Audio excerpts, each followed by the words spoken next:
Hey, welcome back to Channels 3, 5, 13. This is Channel 5, Episode 2. So today we're going to talk about what it's like to have a chronic illness, injury, and pain, and then to try to express it to others, and then how to handle it not being received well, or at all, and some of the negative comments you can get even without that person understanding, and how that can make you feel, and what we can do to combat those feelings. All right, so again, just to start, I am not a licensed therapist. I am a wife, I am a mother of 2, and a yoga instructor of 10 years, and a massage therapist of 3, and I own my own massage therapy business. So I have been around customer service, caregiving type roles for a very long time. I believe my first customer service job was when I was 16 at Toys R Us. So it's been a while. And for chronic illnesses, I have had to deal with a lot my whole life. So we'll talk about a more recent example. Over the last, since the summer, I've become dairy and gluten intolerant. My favorite foods have both dairy and gluten in them.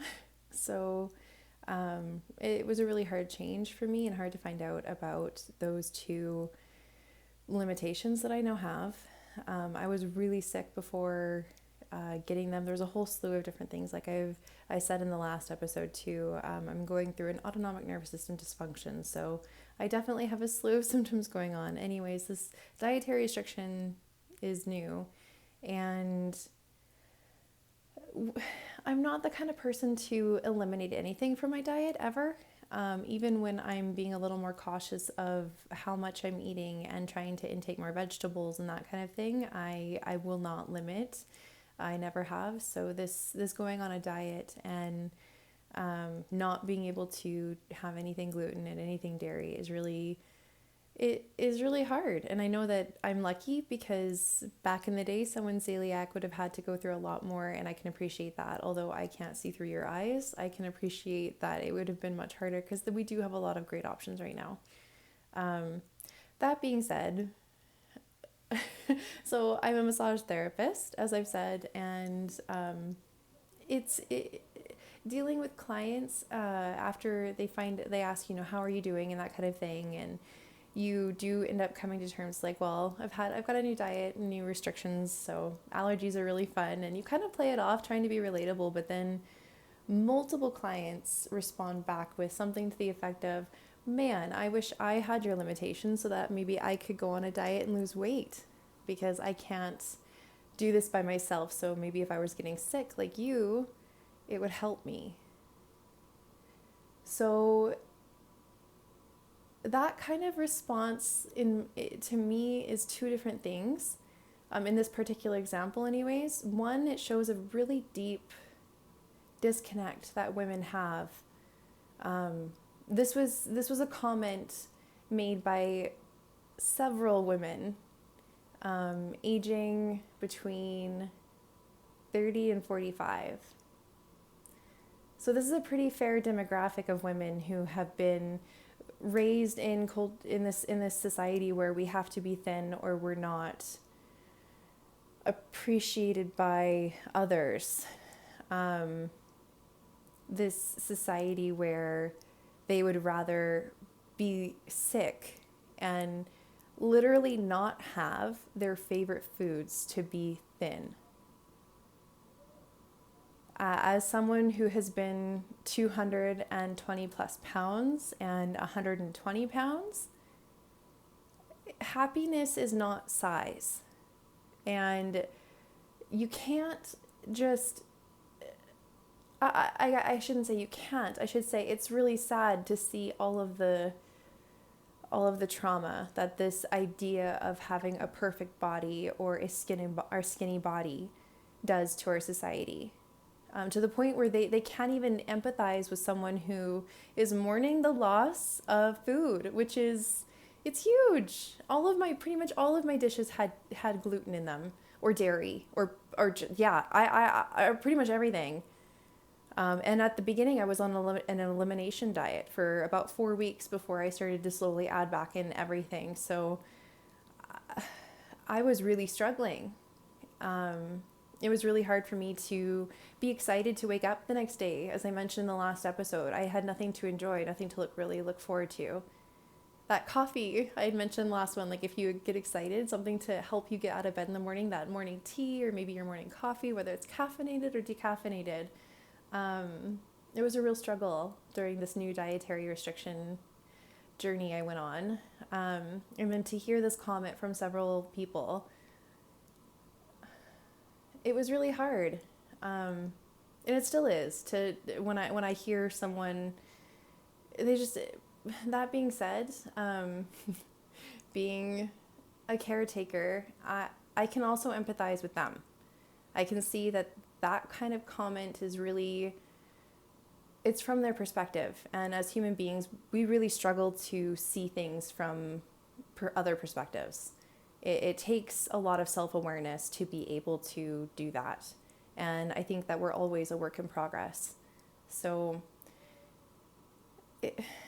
when it comes to someone responding negatively to something you've had to eliminate or change about your life because of your illness or your injury or because of your pain,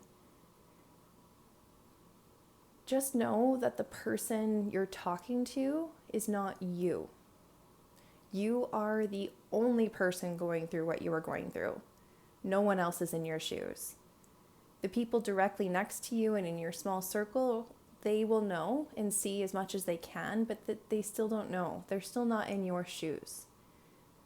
They can only see from their shoes. So when you tell someone something, try to have compassion and understanding that they might not be in a place to even hear and try to empathize with you, because no one's in your shoes. No one knows exactly what you're going through. No one knows that it's extremely hard and it's eating you up and it's all you can think about. And it's a really hard conversation to have when someone is going through something, to be able to sit and listen and respond with true empathy and understanding or consideration.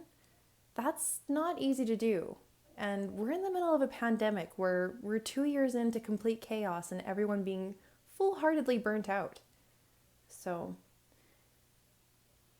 I find that having compassion for the other person is the easier way to let it go and to not be upset or hurt by a negative comment to anything you have to say about your illness. It's not foolproof. We are human. Crying is normal. Getting angry is normal. And I'm certainly one to be a very passionate person. I get passionately excited and passionately angry as well. And then I reflect and go through different motions of being self-aware or trying to be and trying to grow and understand my reactions and actions more and my whys.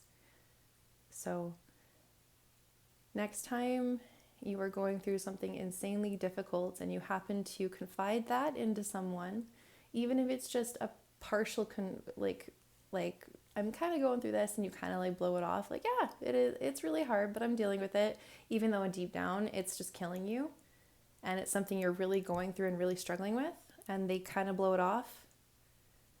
Take a deep breath in. Know it's okay to feel a little hurt, but remember that they actually don't know what you're going through. They have no idea. Know, though, that you're not alone. There's a lot of us out here with different injuries, different illnesses, for different reasons, to be anxious sometimes to communicate with others who don't understand. Know that you are loved and that it's okay to feel the roller coaster. It's okay to get angry, to be sad. Just come back around to being happy as much as you can in the moment. Trying to let go of those negative comments someone may say without even realizing it, because they just don't know. All right. Well, until next time, I hope that you guys have a fantastic day, and don't forget to like and subscribe and share this with your friends.